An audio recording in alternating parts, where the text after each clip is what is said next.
So you've gotten your first goats, or maybe you're looking into getting them. You're hearing all of these goat horror stories, and I'm not talking about the escape stories. You're gonna hear those too, but I'm talking about the stories that you're gonna hear about goats getting sick.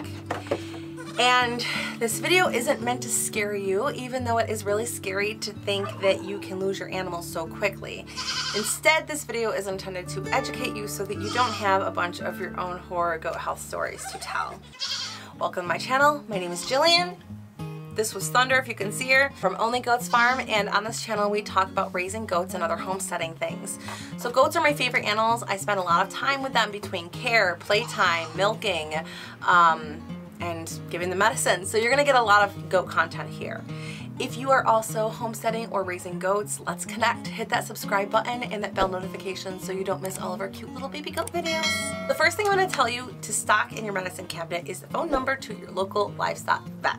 When you get your first goats, you want to make sure that you have a relationship with a vet that is seasoned in taking care of livestock. Vets are expensive, but there are a lot of things that you're going to love about having one. So first of all, if something happens or if you're not sure about what you should do in any given circumstance, it's great to have someone to ask.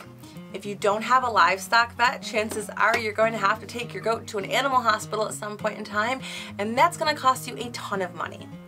Second, having your own livestock vet makes things a lot easier. They get to know you and your animal. This is going to be super helpful if you need to get a prescribed medication. For example, in 2023, they changed the livestock laws for antibiotics. So if you need penicillin, you can no longer run off to Tractor Supply and grab some penicillin. I actually have some on hand. I have both penicillin and LA200, but if you need an antibiotic, you need to get one prescribed to you by an actual licensed vet. If you call your friend's vet tomorrow and you'll be like, hey, it sounds like Bucky needs some penicillin, you're going to need to make an appointment to get that.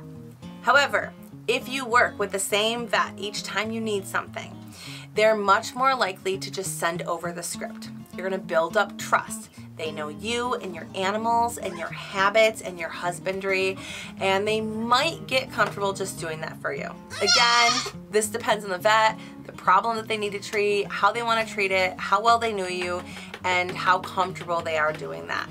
What are you doing? In addition to that, even if they don't need to send over a script, they're much more likely to be able to give you a treatment plan without an appointment. Again, this is entirely circumstantial, depends on your vet, but don't get a vet that isn't familiar with goats or whatever other livestock you own. Your best bet is to find a vet that is recommended by someone in your area who has the same animals that you do. I found my vet when I got my first piglet. I picked him up from the auction, got him home, and I saw that he wasn't cut. And that's not something that I'm doing myself, so I found my vet through some recommendations, made an appointment. He got the bougie treatment with anesthesia and the whole works. I had called around to some vets that were listed online, by the way, and they were giving me estimates of like $300 to $400 for the appointment. It cost me 40 bucks with my vet, and she was absolutely fantastic.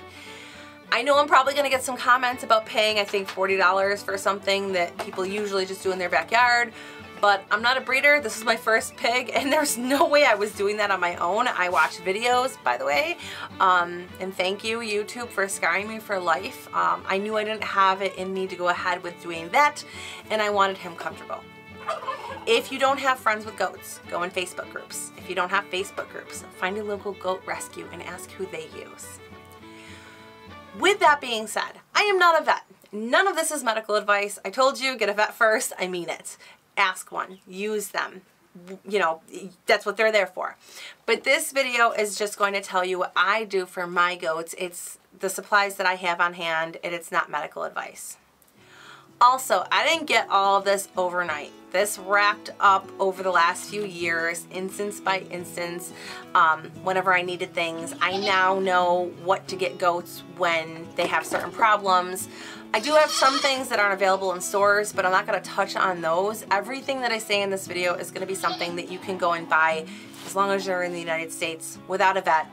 I'm going to give you links to everything in the description box as well, and you can get all of these from your local Tractor Supply, and you can do all your shopping right online and just pick it up when it's ready. So I'll make it super easy for you. I'm going to put all the links in a blog post, so you can always come back. You can always like bookmark it and come back to it if you need it. First thing that you need is stuff for deworming.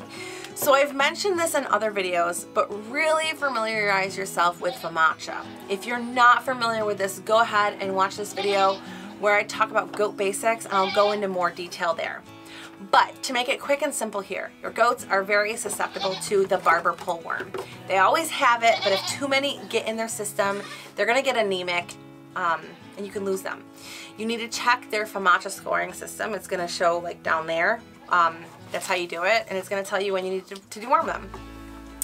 I recommend having at least 2 dewormers on hand. Goats can go downhill really quickly, especially with worms, especially after stressful events, like if they have a baby. If you see they need to be dewormed during your morning chores before work, and you don't want to wait until after you get home from work to go get the supplies and deworm them, it's just really nice to have these things on hand. Goats can build up a resistance if the same dewormer is routinely used, so it's good to have a couple. I've been doing this for a while, so I have a few dewormers on hand. Ivermectin is one of the more popular ones. You can use injectable or the sheep drench versions. With the sheep drench, you're going to want to use a drench gun, which is going to squirt it in the back of their throat. Another great one is Safeguard. It's really good to switch it with ivermectin because benzidol is the active ingredient in this, so it hits different worms. And again, if you use something that's extra label, meaning it's not how it says to use it on the label, make sure you talk to your vet. In addition to dewormers, you want to make sure you have needles on hand. I will link the syringes and needles that I use below, but they are 20 gauge needles. The syringe and the needles are sold separately, so you need to make sure you get both. I have tried the deworming pelleted feed, and in my experience it doesn't work. It doesn't work as good. It's harder to give the correct dose. If they're really sick, they might not want to eat it. And you need to make sure that other goats aren't around so that they get their full dose. And I'm in like the baby house right now, and the other ones are outside. They want my attention. That's why it's so noisy. You need to make sure that you have emergency supplies on hand. So I highly suggest Red Cell and Jumpstart. Red Cell is going to help your goats recover from severe anemia faster. This is not something that you want to give all the time. You don't want to give them too much. You don't want to give it when they don't need it. But it does help them build up their iron supply. Jumpstart helps animals who have had stress, and it helps them digest nutrients so they can get the maximum amount of nutrients from whatever you're feeding them. And another thing that I like to keep in my medicine cabinet is dark beer. I made a whole video last week about how to use dark beer for your goats, so you can check this video after this one if you want to learn more about what dark beer does. I know it's a weird thing, but I love it. So now that you've got your syringes, it's time to talk vaccines. The CDT vaccine, in my opinion, is non-negotiable. It protects against overeating disease and tetanus. And tetanus, don't think like, hey, I'm stepping on a nail. Think tetanus is in the soil. They're gonna get it that way. And on that note, when I get a new goat, I always ask for their medical and vaccination records. I know not everybody keeps track of it, but if they've been dewormed or vaccinated or treated for something, I need to know so that I know how to treat them for anything. When it comes time to give your goats medicine, I highly recommend the Herd Boss app. When you sign up, it's going to give you a free trial. You don't need to put in any credit card information. Once the trial expires, you'll automatically go into a free plan where you can track your meds, your weights, your breeding schedule, all of that, and it's free. I prefer to use this app over any other method. It's so quick, so easy. If something happens to a goat and I need to talk to a vet right away, I can just like look on my phone and be like, oh, the last time I gave them ivermectin was this date and I gave this dose. And I can like be in Walmart when I'm saying it. This is not sponsored, by the way. I just really love the app, and I think that everybody should at least know that it exists. Goats need copper, and the best way to give it to them is through Copper Bolus. These are just pills that are filled with basically copper shards. They're time release, so you don't want them to chew them. You need to give them using a balling gun. So make sure that the balling gun that you use is the right size for the goat. Do not get a cattle one. There are 2 different sizes of Copper Bolus, one for kids, and one for adults. Make sure you get the right one, and these will typically be given every 8 months depending on what you're using, how copper deficient they are, if they're having any symptoms of copper deficiency. Don't skip on Copper Bolus because your goats, they literally need copper to survive and be healthy. And as a benefit, having the right amount of copper in their system is going to help them fight off barber pole worms, and it's a preventative measure for anemia. So the signs of copper deficiency. If your goat's tail looks like this, they call this fishtail, that's a sign. That comes from hair loss around the tail. Hair loss anywhere else can indicate a copper deficiency too. So they might have weight loss, they might not want to eat, they might be struggling with worms, or they might be anemic. You might not be able to breed them. They might not get pregnant because they're temporarily infertile. You might give it more or less often than 8 months. 8 months is like a general guideline. Just watch for signs of copper deficiency, log when you give it to them, and talk to your vet. So before I keep going, I want to make a quick note. It is one of my goals for this channel to hit 1,000 subscribers. We're almost there. We have less than 200 to go. So if you've gotten this far in the video, please consider subscribing. It really does help my channel more than you know, and I literally celebrate every single new subscriber that we get. You're also going to need hoof trimmers, and you will need to trim their hooves regularly. I also have selenium, vitamin B, electrolytes, and oral Cal MPK in my box of medical supplies. So selenium is a mineral that it helps goats' muscles develop and grow. It prevents something called white muscle disease. You're going to want to give this if you see any signs of selenium deficiency. So if you're having troubles during kidding season, or troubles with your baby goat standing and walking and their temperature is okay, then they're probably selenium deficient. This is a nutrient that is in the soil, and the goats get it through eating the plants that are growing through the soil.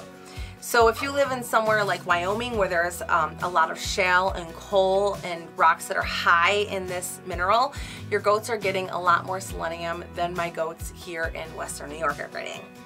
And you can get it as a paste or a loose mineral. If a goat is vitamin B deficient, you're going to want to give them some vitamin B. This can be given as a paste or an injection. Signs of vitamin B deficiency are loss of appetite, aggression, seizures, muscle tremors, and temporary blindness where they walk around in circles. It's also usually good to give vitamin B if they have a large worm load or they're struggling to eat during kidding, or if they've had any other stressful events. Oral Cal MPK stands for oral calcium monopotassium phosphate. It's used as a supplement to prevent or treat conditions related to calcium deficiency like milk fever.